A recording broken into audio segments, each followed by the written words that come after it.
Fewer journalists have been killed this year than in the recent past. The global death toll in 2017 stands at 54, down on the 79 killed last year and on course to be the least bloody year for a decade. Of those 54, at least 34 killings have been confirmed as having a journalistic motivation. But the numbers tell only half the story.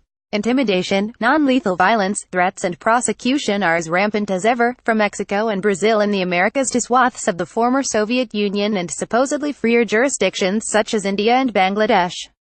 2 killings in Europe this year underlined that violence towards journalists can happen even in relatively affluent societies. But according to data from the Committee to Protect Journalists (CPJ), Syria, Iraq, Pakistan and Afghanistan are the deadliest countries in which to be a journalist. In a week in which the veracity of high-profile tweets has once again been called into question, the conclusion is dire: you can propagate lies on social media with utter impunity, but if you seek to tell the truth you can be killed. Mexico. Pictures of Javier Valdez, a journalist murdered in May, at a protest in Mexico City calling for his killers to face justice. Photograph Alfredo Estrella. Getty Images. Mexico has the dubious title of the most dangerous place in the Western Hemisphere in which to publish, with an estimated 100 journalists murdered over the past decade. This year offered little respite. In May, Javier Valdez was pulled from this car and shot dead in the street as he left the office of the crusading news weekly Raya, which he had founded to cover crime and corruption in the cartel-infested city of Culiacan. Miroslava Breach, reporter with the newspapers La Jornada and Norte, was murdered 2 months earlier in a hail of gunfire as she drove her child to school in the northern city of Chihuahua. A note left at the scene and signed by a drug cartel thug caustically read, "For being a snitch, your next governor." Norte subsequently ceased operations, citing journalists' safety. Patricia Mayorga, Chihuahua correspondent for the news weekly Proceso, covered the same issues as Breach: human rights and drug cartels. She received the same threats as Breach, forcing her to flee the country. "We work under siege from all sides, from the cartels to the government," Mayorga said in November after receiving the International Press Freedom Award from the CPJ. "We work among those who try to control and destroy journalism." None of the murder cases have been solved, a troubling trend in Mexico, where journalists and press freedom organizations say the rampant impunity only encourages more attacks. The Mexican president, Enrique Peña Nieto, has publicly stated complete support for press freedom. That pledge has rung hollow, however, as the number of murders has increased every year since he took office in 2012. Even more dismaying is the ineffectiveness of the agency, created to protect journalists coming under threat, while a special prosecutor's office for pursuing such crimes has failed to resolve 97% of the cases it has received.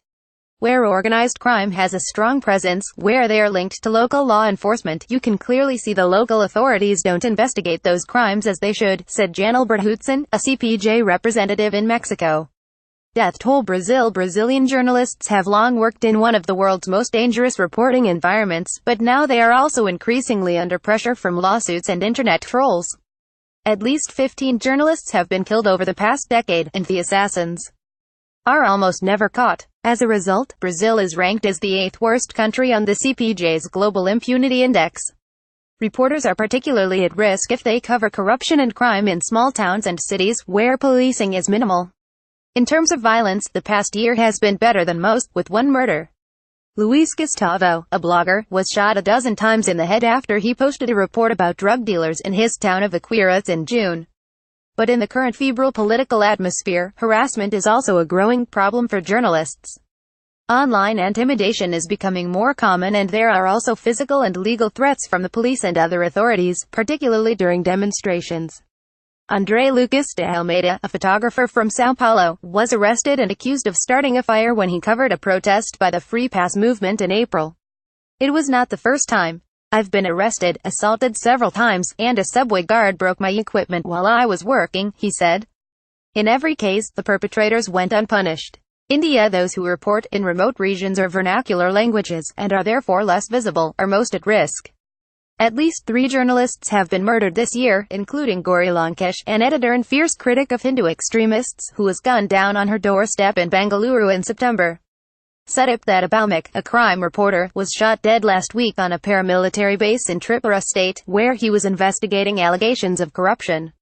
Sandhya Ravi Shankar men started taking photographs outside the home of Sandhya Ravi Shankar, a Tamil Nadu-based investigative journalist, after she published a series of reports exposing illegal sand mining in the state. My number has been made public on social media and I have received abusive calls threatening to rape me and sprinkle chili powder on my private parts, Ravi Shankar said. Police complaints have led nowhere. No arrests have been made and no efforts have been made by the police to even investigate this case. In Turkey, the threat is more juridical than existential, though around 10 journalists have been killed over the past decade. Since last year's coup attempt, almost 200 media organizations have been shut, including newspapers, websites, TV stations and news agencies, and 2,500 journalists have been laid off. As of April, 152 journalists were in prison, the highest number anywhere in the world.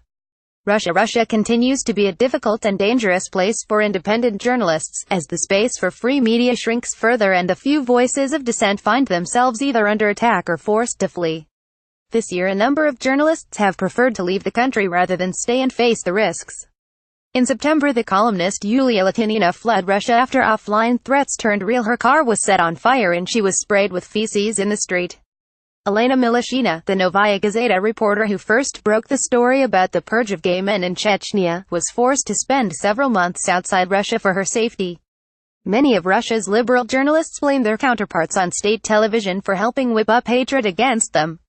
In October, a television news report alleged the liberal radio station Echo Moskvy was taking money from foreign NGOs to destabilize Russia, and claimed Echo posed as much of a threat to Russia as Islamic State. A month later, one of the journalists named in the report, Tatiana Felgenhauer, was stabbed in the neck by an assailant at Echo's studios. Tatiana Felgenhauer. Photograph Echo. Moscow. It appears the attack was not political, but Echo's editor-in-chief, Alexei Venediktov, said the dangerous levels of violence in society had won tacit approval from authorities keen to harness conservative social sentiment. Yevgenia Albats, editor of the liberal magazine The New Times, said it is a fact of life that you can get killed or harmed if you cover politics in my country, as it happened to 24 reporters in the Moscow region alone in the last decade.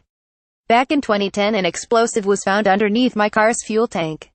I was lucky, it was found by a mechanic in the garage before somebody activated it. Operatives from the FSB anti-terrorist department came, extracted the container, and never got back to us. No criminal investigation was conducted either. Journalists, especially those digging into corruption or abuses of power among the political elite, have long been threatened or killed in Russia. The CPJ estimates 58 have been killed with a confirmed motive since 1993. These range from high-profile names such as Anna Politkovskaya, gunned down outside her Moscow apartment in 2006, to regional reporters running afoul of local authorities. Sometimes the people who carried out the attack are arrested and jailed, but it is almost unheard of for the people who ordered the attacks to be brought to justice. When the prominent liberal journalist Oleg Kashin was beaten to within an inch of his life in 2010, the then-president, Dmitry Medvedev, visited him in hospital and promised that the case would be solved. However, 7 years later, there has been no result. Oleg Kashin. Photograph Maxim Avdyev. The wife of one of the assailants said he had been commissioned by Andrei Turchik, a regional governor, but Turchik was never questioned. Last month he was named deputy chairman of Russia's upper house of parliament.